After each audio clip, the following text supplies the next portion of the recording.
World AIDS Day. And we'll make sure that you have links to those as well. So now we come to the highlight of the evening.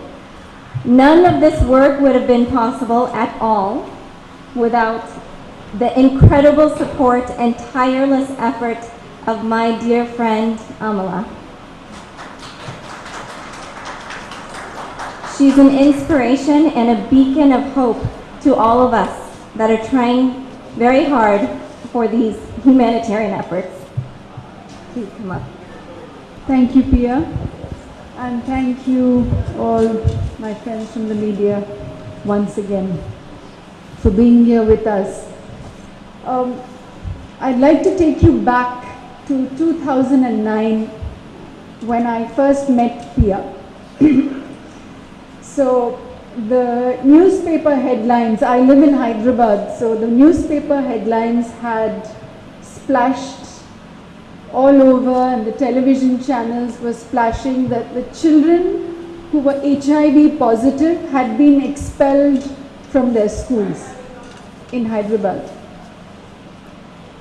which was shocking. It was shocking, it was disturbing, it was a serious social problem, and the government and all the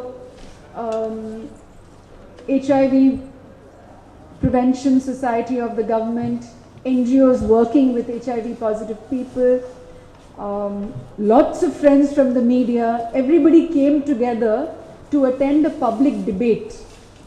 It was a public debate where the parents and teachers who had instrumented this expulsion of these children and the rest of us who were going to speak in support of it. And this debate went on for 3 to 4 hours. The media all spoke very positively, trying to convince the parents. We all spoke, we debated and debated, and at the end of it, maybe about 60% of the parents agreed that what they had done was wrong and they could take the children back. And 40% of course didn't. But what everybody agreed to was there was no material available. So in 2009, despite all the investment the government had put into HIV prevention, there was still no material available in the system to educate children and parents and teachers at the school level. Everything was available for adults, but nothing was available for schools.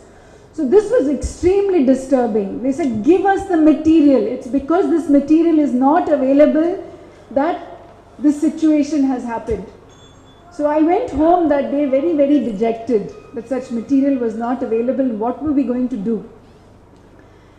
And the same time, my husband came home one day saying, you have to meet this young lady called Dr. Pia Sarkar. So in my experience, that when a certain social problem arises, the universe always sends a solution. So I believe the universe had sent India Dr. Pia, who has her roots in India. Her grandfather was the famous magician P.C. Sarkar, who enthralled Indian audiences. She, of course, is born and brought up in the United States. So the universe sent her back to bring this solution for our children. So she had approached my husband on her own to lend his voice for the Telugu version of the animation.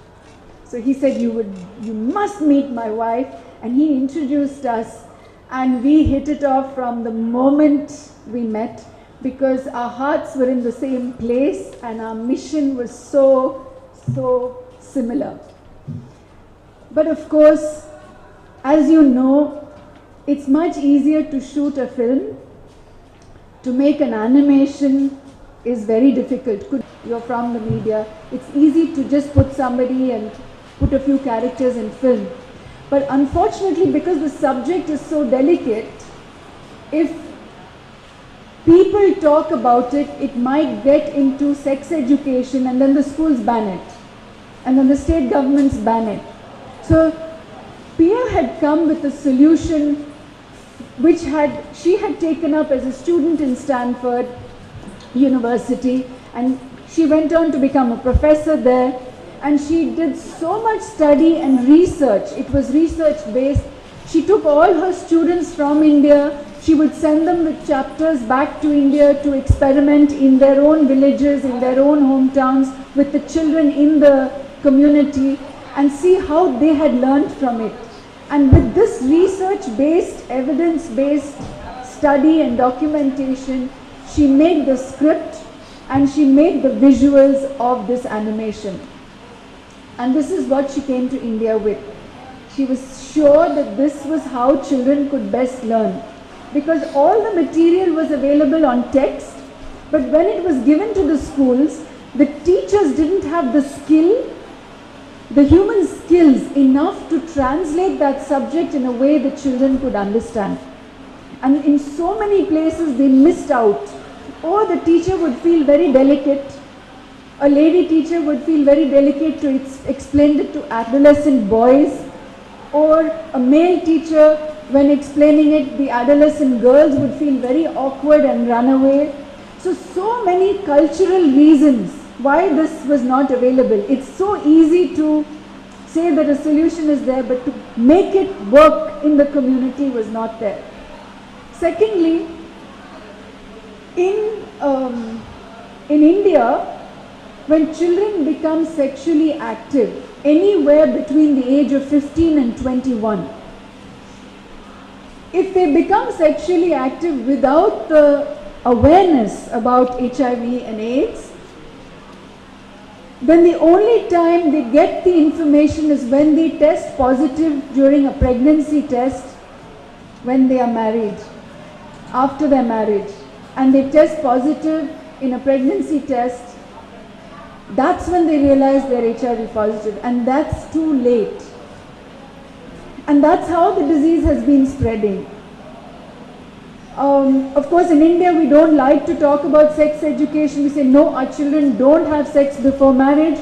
But the truth is, in this day and age, it's better not to take the chance. Even if you don't want them to have, it's better they have the information. It's better they're aware of how it can be transmitted so that they can protect themselves from it. And this is where this material is so valuable for every Indian youth and child and grown up. This material will ensure that the young mind understands how to protect themselves and how to preserve themselves in a way that we can easily fight and eradicate this disease. Pia came with this solution, sent by the universe, and I am so glad I met her. I'm so grateful.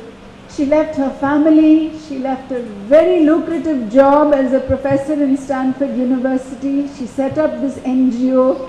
She spent every last rupee of her savings trying to do this work. And you can imagine, for a lady with an American accent coming to India, you can imagine the difficulties she had. Everybody tried to cheat her, take her money, abuse her in every kind of way, and so she has been very brave. But of course, there have been so many good people that made it happen. Every star she went to came forward, delighted to be part of this. They understood the value of it. They gave their time free of cost. They took it up as their mission in their states to bring this material to the children. She got funding from amazing places. We went together to so many places to convince them. Of course, Pia didn't need me, she could have done it herself. But I suppose having a known person in India gave her the credibility, because a lot of people, in the NGO world, they misuse funds as well. So together as a team, we brought a little credibility to the subject, and she raised the funding, and she has made sure everything has been paid for. We have had amazing technical support. Everywhere we went, people gave their studios free, people gave their time free. The animators worked day and night. They would have day jobs, they would give their time at night to do the animations. It has been just so overwhelming. And today Pia is half her size, having given her sweat and blood to this project. I'm requesting you all to please join us as part of the team, because this message is for your children, our children, the children that are going to be born, the children that have already been born. This is for the children of India. This material on the 1st of December is going to be on the websites. It's going to be given to Doordarshan to be played. It's going to be given to any of your TV channels. Any of your TV channels on the 1st of December's World AIDS Day. My request is, please talk to your programming team, talk to your CEO, play this material. It can be in the vernacular language, it can be in Hindi, it can be in English. Whatever you want. Play it repeatedly through the day. Play it on any day you want to fill up. The entire program is 20 minutes long. Let the children of India see this. Let them understand. You and I can understand. Every time I watch this video, I understand the subject more. I understand it better. I know how to talk about it. And let's break the silence. Let's make our country HIV free. My request is, please take this as your project. Take this as your animation film now. Let us all take ownership for this. You are the media, you are the voice of the country. You are responsible to make people aware. My sincere and humble request is, Pia has given her life for it. I am only connecting the two of you to please take this message on World AIDS Day. That's why we wanted to have it well in advance, so you can do your homework, you can do your preparation, and you can show these animation films. You can show the behind the scenes videos as well, because it makes it interesting. So why should people watch it? My request is that.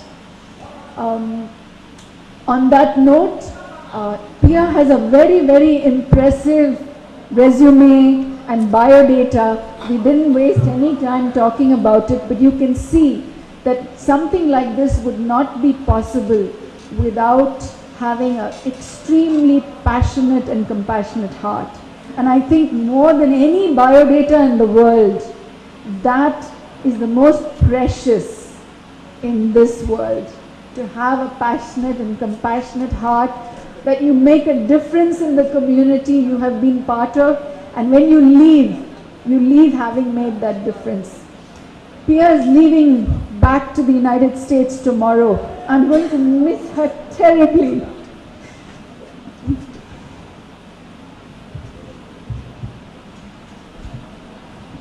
We have become dear friends, like sisters, bringing this message to people, because we see women test positive during the happy test, a test which any mother will know. It's the happiest moment in your life to know that you're pregnant, that you're carrying your child. And today women in India are still testing positive for HIV because they contracted it in their youth, where they didn't know how HIV is transmitted. And so this is so special to us, that no child, no youth, no woman should go through that moment because they didn't know. It's in your hands now. Thank you, Pia. I request you all to give it a big round of applause.